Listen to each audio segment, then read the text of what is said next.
میں ابھی تھوڑی دیر پہلے اپنے کچھ نوجوان ساتھیوں سے کہہ رہا تھا کہ مجھے اتنا دکھ ہوتا ہے یہاں آ کر، ایک خوشی بھی ہوتی ہے، ایک دکھ بھی ہوتا ہے.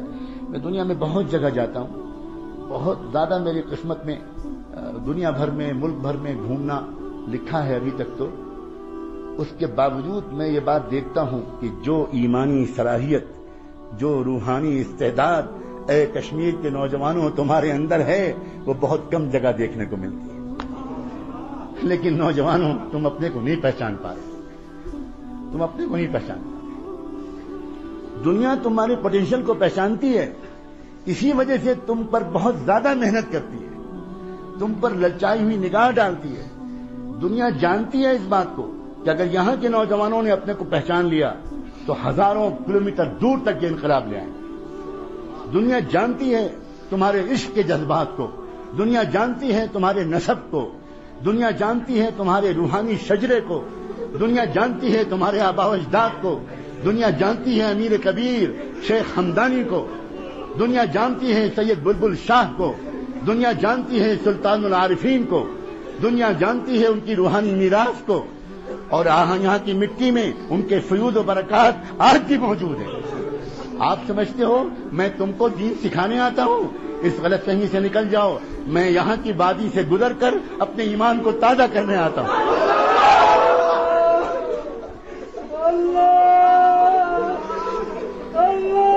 اپنے آپ تو پہچانو نوجوانوں.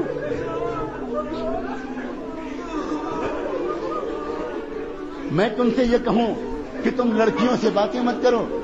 میں تم سے یہ کہوں کہ تمہاری گرل فرینڈز نہیں ہونی چاہیے. میں تم سے یہ کہوں کہ موبائل سے تم ناجائز باتیں مت کرو. میں تم سے یہ کہوں کہ انٹرنیٹ پر ننگی تصویروں کو مت دیکھا کرو. اگر میں یہ کہوں تو میری زبان کو پکڑ لینے کا تم کو حق ہے. تم کہنا کہ حضرت آپ کہاں بات کر رہے ہیں؟ آپ ایودھیا اور کاشی اور متھرا میں بات کر رہے ہیں یا آپ وادی مقدس میں بات کر رہے ہیں؟ آپ کہاں بات کر رہے ہیں؟ اگر میں تم سے یہ کہوں تو یہ بالکل ایسے ہی ہوگا جیسے میں کسی شہزادے اور کسی کراؤن پرنس اور کسی ولی عہد کے پاس بٹھا دیا جاؤں اور مجھ سے کہا جائے کہ یہ ولی عہد ہیں اور اس سلطنت کا مستقبل ان کے ہاتھ میں ہے اور آپ کو 5 منٹ کا وقت دیا جاتا ہے، آپ اس شہزادے کو کچھ نصیحت کر دیں. تو بتاؤ نوجوانوں، میں اس شہزادے کو کیا نصیحت کروں گا؟ میں یہ کہوں گا کہ محل کی بھنگن سے عشق مت کرنا. میں یہ کہوں گا وہ نہیں، اس شہزادے سے میں یہ کہوں گا کہ شہزادے معظم انصاف کے ساتھ اپنی حکومت چلائیے گا، غریبوں کے ساتھ ذرا اچھا سلوک کیجیے گا.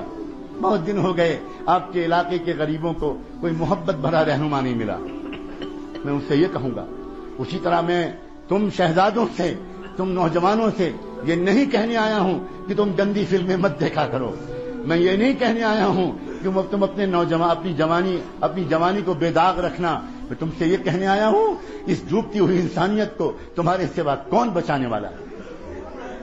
تم نے کلمہ پڑھا ہے محمد الرسول اللہ، تمہارے لیے تڑپے تھے محمد الرسول اللہ، تمہارے لیے انہوں نے اپنے پیٹوں پر پتھر باندھے تھے، تمہارے لیے ان کے نواسے بھوکے رہے تھے، تمہارے لیے ان کے گھر میں 2 مہینے چولہا نہیں جلتا تھا.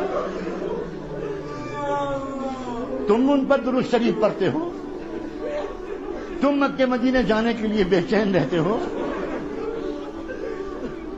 تم اور فلمیں، تم اور میوزک، تم اور گندے گانے. نہیں، مجھے آپ سے یہ کہنے کا کوئی حق نہیں. ہاں، اگر کسی عزیز نوجوان سے، عزیز میرے بھتیجے سے، میرے جگر کے ٹکڑے سے کبھی کوئی گناہ ہو گیا ہو، ابھی معافی مانگ لو. ابھی میں وعدہ کرتا ہوں اللہ معاف کر دے. بہت کریم ہے اللہ. اللہ انتظار میں بیٹھے ہیں. کہاں ہیں وہ میرے بندے جو مجھ سے معافی مانگے؟ کہاں ہیں وہ نوجوان؟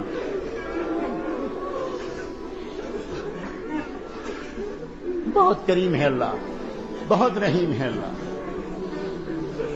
نوجوانوں، اپنے اوپر تو رحم کھاؤ، دنیا پر بھی رحم کھاؤ. دنیا انتظار میں ہے. واللہ دنیا پاک دامن نوجوانوں کے انتظار میں ہے. انتظار میں تنگ آ گئی ہے دنیا. تنگ آ گئی ہے ناچتے ناچتے گانے گاتے گاتے، سکون نہیں مل رہا ہے. یہ کبھی اس نے شروعات کی تو اس نے اسموکنگ سے شروعات کی کہ چلو سگریٹ پیئیں گے کچھ دیر کے لیے سکون ملے گا، اس سے بھی نہیں ملا. تو اس نے سگار نکالا، چلو سگار پیئیں گے وہ ذرا دیر تک چلے گا، اس سے سکون ملے گا، اس سے بھی کام نہیں چلا.